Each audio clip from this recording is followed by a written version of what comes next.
All right, now before y'all say, yo, this guy's making clickbait, man. This dude don't know what he's talking about. I got all the facts and I'm gonna show y'all the proof exactly what I'm trying to say. So if you're new to the channel, hit that subscribe, you know what to do. Yeah. Yeah. Can you believe they told me that I would never make it? Now we smiling in their faces, smiling in their faces. So as recent news, we know Paul George has been suspended for violating the drug policy of the NBA. So when I seen this headline, I was like, let me look into it. And this is what I found out. So Paul George said with his own words, says, over the past few years, I've discussed the importance of mental health. And in the course of recently seeking treatment for an issue of my own, I made the mistake of taking improper medication. I take full responsibility for my actions and apologize to the 76ers organization, my teammates, and the Philly fans for my poor decision-making during this process. So now this man has a steep 25-game suspension, and you think he took the wrong medication. Don't you think 25 games is a little too steep of a punishment? If we're thinking about a man who just took the wrong prescription medication, why does that call for 25 games and not a fine, or maybe not a few games, right? Maybe 5 games. So I went on ChatGPT and I said, listen, what is the NBA's drug policy on testing, what do they look for? Give me a whole rundown. And you won't believe what I freaking found out. I'm like, wait, hold on.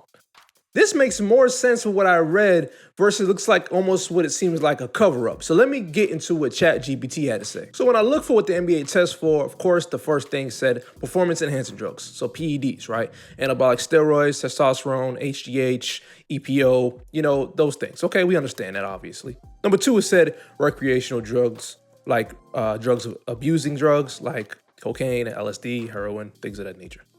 3 is prescription medications, ADHD, like Adderall, painkillers, opioids, anti-anxiety meds, or stimulants. Then it was alcohol. Then it got into the interesting part that I was like, wait a second, hold on just a minute. Like let's take a step back. It says the consequences, right? For violating the NBA's drug policy. It said PEDs, 25 games for your first offense.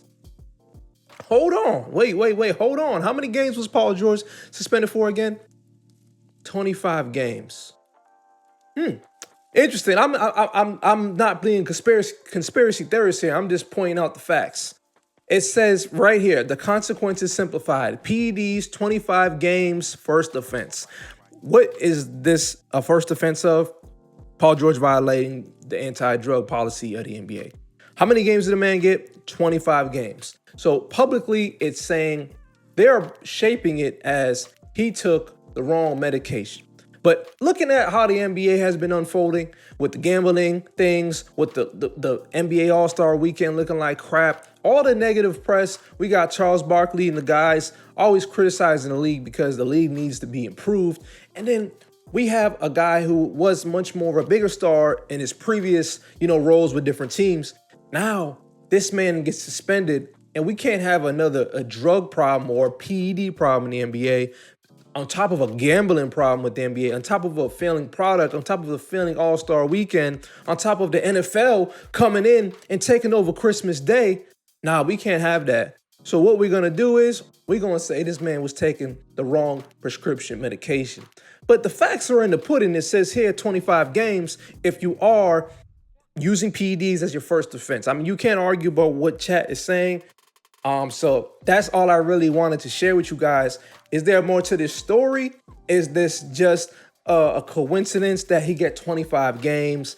And of course, your first offense, you get 25 games with PEDs. Maybe I'm tripping. Maybe it's coincidental. Or we know the NBA has never been afraid to sweep things under the rug. I think there's been a lot of things that have been swept under the rug. We know how it goes from Tim Donahue, whatever his name was, that NBA ref that has the Netflix documentary. Check that out if you don't want to, hear from me. But basically, he was a guy who's been famously known to work with the mob and how the NBA has certain refs pushing things. You know what I'm saying? The NBA has never been a squeaky clean league, right? It's never been squeaky clean. Go back to Michael Jordan in the 80s when he talks about his teammates, you know what I'm saying, using drugs in a hotel room. Like, it is what it is. It's reality, right? We're not perfect. That's why we seek God in life. And I'm not perfect, and I'm not shaming nobody neither. But I'm just saying, when I look at these consequences and it says 25 games, I can't sit there and lie to myself. I just saw this with my own 2 eyes. So I know I'm not tripping. You've seen the proof in the pudding. This is not no cap. This is not no clickbait. I gave y'all the truth, and y'all can see it. And if y'all want to look up and ask ChatGPT the same prompt, you can do that if you want to. That's all I got to say. If you're new to the channel, hit that subscribe. I'm going to see you guys on the next video. Peace.